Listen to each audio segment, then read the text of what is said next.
Oh my, that doesn't look good. How did that happen? Let's fix that now. And the magic happens. I'm your guest host, Gail Hanlon. I've been an alternative education guide for 30 years. Probably beforehand, because I did a lot of kids before I had my own. And we're here today. We're going to be talking about mistakes new homeschoolers make. Now, I realized my microphone was off at the beginning. Hope fix that. Please let me know in the comments if you can't hear me. If you would like to be a guest with me here and lend your knowledge and understanding to conversation, I'd be absolutely thrilled and delighted. So I'm going to put the link in the comments so we can have some conversation here. And please ask any questions you have in the comments. I will be able to see them. All right, so we're going to get started with what kind of mistakes do new homeschoolers make? Well, let's talk about first lay out the scene. Most people who are not familiar with alternative education really know is the public school system, the government school system. And so you're going to think that that's the way to do it, even if it's not working for you or your child. So we have been, for the last 4 to 5 generations, conditioned to think that the way we see government schools is the way to learn. It's not. It's not the only way. It is one way, and there is no one right way for every student. So first of all, a lot of people, when they think about homeschooling, the term itself, homeschooling, the word school indicates something. That's why I try to change after being able to express, yes, this is everything homeschool, because those people who still are so familiar with that word homeschooling, they haven't taken those steps to get beyond that, and it's home educating or alternative education or self-directed education. There are so many positive terms that we can use that aren't the I'm not doing things, and I'm not that, and I'm not. So we have unschooling, we have schooling, we have all sorts of negative words we're not doing. So I'm dead to learn new terminology and find just the right thing that works for me, and you should be too. Able to open yourself up to say, okay, well, I don't like this word. It doesn't fit well. So let's jump into that. So new people who are really seeing that what they have now working for them, they need to try something else. Are going to do homeschooling. They've you come out to the boards and the forums and the either Reddit or Facebook or Twitter or wherever you happen to be asking your questions, and homeschooling is something that we have all seen, kind of. We might know what it is, but let's take a look at those. The first thing that a lot of people do is they go buy a lot of curriculum. They'll go workbooks, their kids busy. Things that they can sit their kids down at the kitchen table with and just push at them and say, here, do this. That's one of the first mistakes. Because curriculum isn't be all and end all. Really take the time to get to know your child. And what I mean is, if you buy a curriculum you think is really cool, your kids are probably not going to be interested in it at all. I made that mistake. I know lots of other homeschoolers who have too. I went to all homeschooling curriculum fairs, and I saw so much cool stuff that I wanted my kids to know, and I thought they'd enjoy doing with me. Well, as it turns out, I spent a lot of money on things that they're things. So what do you do then? Do you force your child to do what you think they should do? We're going to get into that in another mistake that we're going to talk about. So the second mistake is to doubt yourself. You do have what it takes. You don't need the curriculum right away to do that. All you need is time with your children. And just because you might not be a certified teacher, which most of us are, does not mean you're not capable. In fact, ultimately capable and the best person to be helping children learn. If you think back before your children went to school, who did they learn from?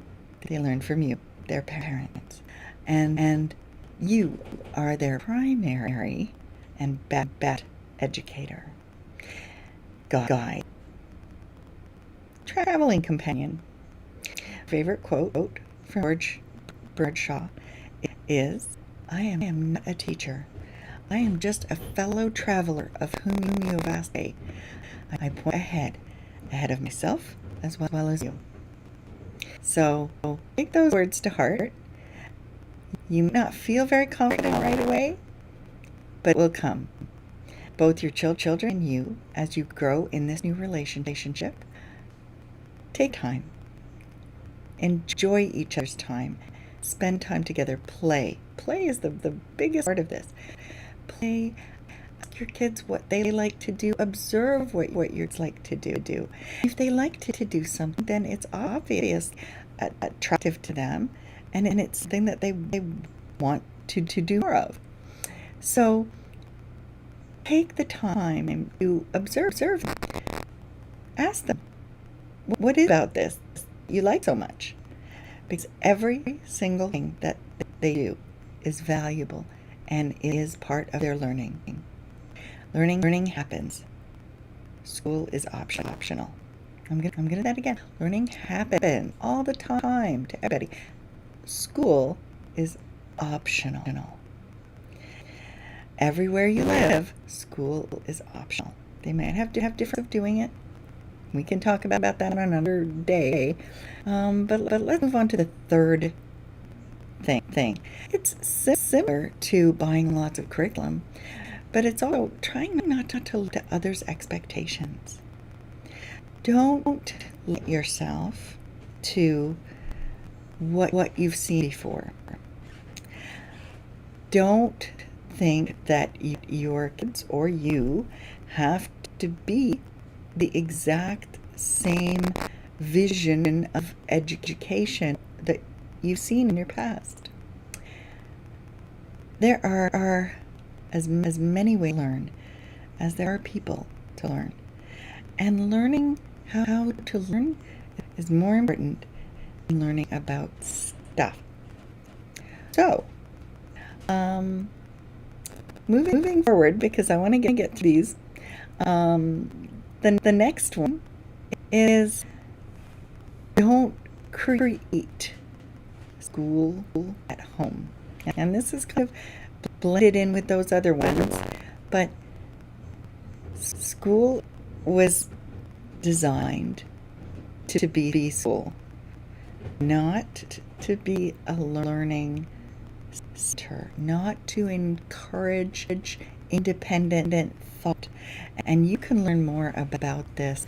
I do a workshop on the history of the school system, and there are many other ways. Okay, and when I say that, I say that too much. Somebody commented the other day. I say there's lots of ways to do, and I don't give as many examples because I'm trying to be quick.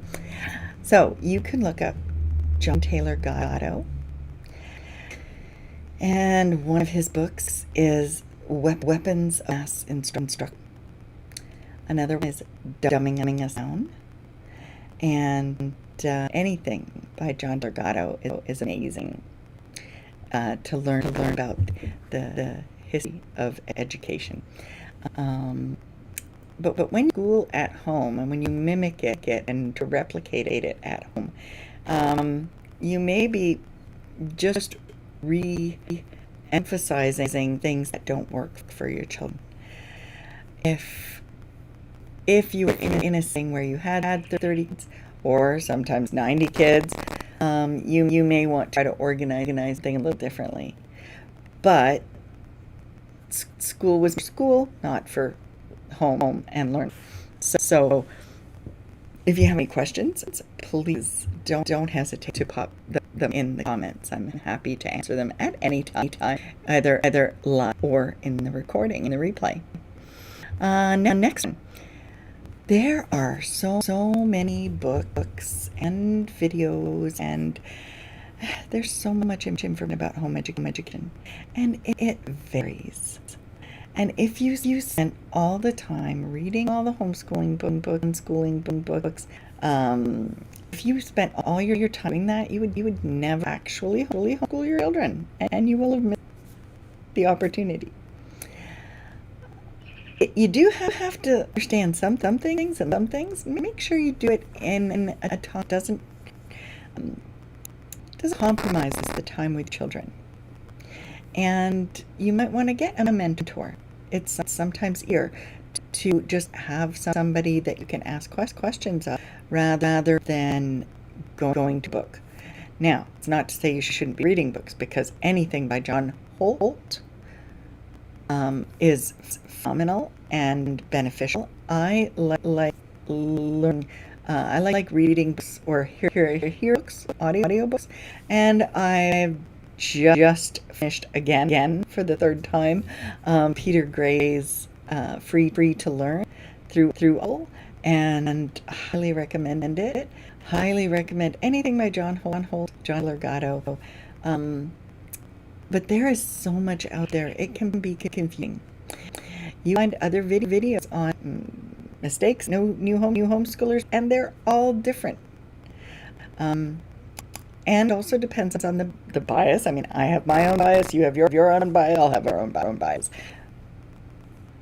Challenging the assumptions that we have in education. So don't go into it so deeply that you lose the opportunity to really make a difference with your own children. And the next mistake that a lot of people make is believing that their kids have to be at a grade level or are missing something, that learning gaps exist. Learning gaps exist in a vacuum, exist in the public school system. Your child is not missing out by not being at school. They are learning. And one of the things that people need to recognize, parents need to recognize, is the different ways that children feel about themselves. So if you are looking at your child and you're finding all the things that your kid can't do, and that you're pushing, you're not good at math, so let's do lots of math. Your child is very quickly going to feel low self-esteem. And if you switch or research and switch to a strength-based approach, where you're looking at your child going, wow, what you just did is phenomenal. Let's try. I'd see you do more of it, because you do really well. You're helping boost your child's self-esteem and not pointing out their deficiencies. So looking at a strength-based approach as opposed to a deficiency-based approach. Deficiency approach is what we're used to. When kids are in school and they take standardized tests, they are expected to be at a certain level that an arbitrary person. They don't know your children. They don't know how they look. They don't know who you are. They don't know your parental values. They don't. The system is not made with you personally in mind. So it's not necessarily going to get your child at all. So when you look at your child for the strengths that they like so in school they take standardized tests, they might get C out of 100. That means there's 40% that they didn't get according to the. Then they pass them on to the next grade, and they're entering the next grade in that structure with a deficit of 40% already. So how can they be successful in the next grade when they don't give them time to learn everything that they're getting them to learn? Which is why I don't even acknowledge grade levels, because they're arbitrary. I had a daughter who was at 7 years old, which would be grade 2. She was tested at a grade 11 reading comprehension level and a grade 6 writing and spelling level, grammar level. She's not a genius. She was permitted to do what she was good at, as she wanted to do it. And when you're interested in something, when you have a goal, when you have an interest, you will learn things faster, retain them longer, and you'll be able to use more in real situations in your life. So that's the quick round. We're going to go again. First take, go out and bust a curriculum. You don't want to do that. You want to get to your child first. Secondly, doubt yourself. Don't doubt yourself. You can do this. You have takes. You need to be a teacher. You are helping your children how to learn. You're moving from a pedagogical approach with a top-down approach to an andragogical approach, which is directed. So imagine a child saying, "Hey, what's that?" And you say, "No, let's go find out." That's andragogical approach. And pedagogical approach is where the person looks at something and says, "Wow, I wonder what that is. I'll look it up, take a picture of it," and they do it completely on their own, learning, and that's also an autodidactic method. But we don't need the pedagogical approach as a compulsory approach. So don't doubt yourself. If your child comes to you and says, I don't do this," you can say, "I don't know either. Let's figure it out." And figure it out together. And your child learns how to learn, not just stuff. The third one is trying to live up to other people's expectations. If you think your child's below level or has a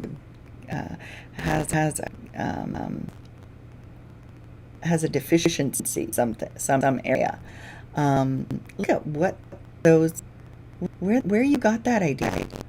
Who is telling you that a grade level is the right way for your child?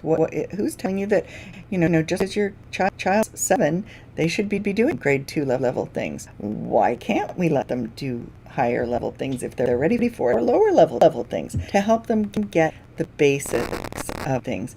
So validate and check your expectations. Where did those expectations come from?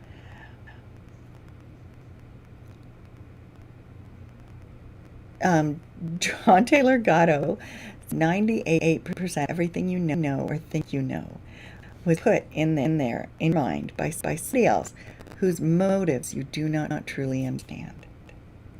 So when you are saying, "Oh, my child needs to be at a grade 3 or 4 level," who said that? Who told you that? Is it just age? Are you qualifying or quantifying your child by age of manufacture? That's what the schools do. They put all the kids manufactured in this date in this class. The other thing is this one. So we got 1, 2, 3, 4. Creating school at home. School at school. Learn and to know your child and how they learn. Do they like art? Do they like listening to stories? Excellent opportunities are available if you look up science.ca fabulous list of scientists and their and especially the anthropologist Buruteglikas, who's amazing. And I may be mispronouncing her name, but I love her nonetheless. 1, 2, 3, 4, 5 rabbit hole. You can spend your time reading about homeschooling and never doing it. So watch your time there. And 6 is believe that there are learning gaps. When you don't compare your child to another child their age, because we all learn differently, then your child is allowed to learn at their own optimum level, not be held back or pushed ahead where they're not ready. You will never again, if you did this, hear a child who goes to a library and wants to take a book out, and they're told, "Oh, you can't take that out because of your grade level." Charlotte Mason method of homeschooling is learning reading real books, meaning the books that were written for the mere pleasure of writing a book, rather than having a school grade level book. There is something else I want to share with you. And I'm gonna see if I can fit right now, because I think it's really super important that we challenge those assumptions. So right now I'm gonna look up this document and take a drink because I've been talking a lot.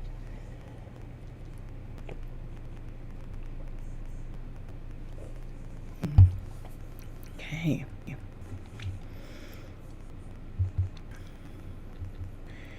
And here we are. Now quote this. Let me switch this over here. Come on. I've got 2 screens, so I'm gonna move this over here. All right. This is a quote from a conversation with Dr. Seuss. Now, don't get me wrong, I love Dr. Seuss too. But that this may come as a shock to some of you, especially if you love Dr. Seuss. Dr. Seuss said, "They think I did it in 20 minutes. That damned Cat in the Hat took 9 months until I was satisfied. Did it for a textbook house, and he sent me a word list. That was due to the Dewey Revolt in the 1920s, in which they threw out phonetic reading and went to word recognition, as if you're reading a Chinese pictograph, instead of blending sounds of different letters. I think killing phonics was one of the greatest causes of illiteracy in the country. Anyway, they had it all worked out that a healthy child at the age of 4 can learn so many words in a week, and that's all. So there are 223 words to use in this book. I read the list 3 times. I almost went out of my head.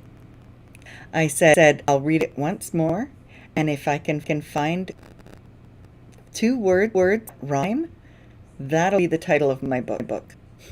That's just at work. I found cat, and I said, that's the title. It'll be The Cat in the Hat. So that's actually his words. And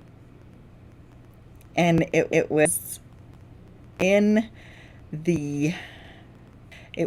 an article that appeared here in February 2029 issue. Oh, wait a minute. No, that was the article that it came from. So, but the Journal of Educational Psychology had an article called "The Sight Method of Teaching Reading as a Source of Reading Disability." So the way that we have been taught reading for over many decades has actually contributed to the disabilities that we have, reading and understanding disability. So that's something that you may want to think about when you say, "Yep, I trust this this system to educate my children." Think again and take the time to ask questions, reevaluate those expectations, and challenge the assumption that you have in education, so that you and your children can thrive truly. So that's it for me today, Friday, August 20th, and I am so grateful that you're with me today. And if you're on the replay, please leave something in the comments. I'm looking forward to seeing you next week again at Friday at 3. And have a wonderful week, everyone. Take care, and remember, mistakes help us learn. And if we can avoid them, we can learn even more. Take care. Have a good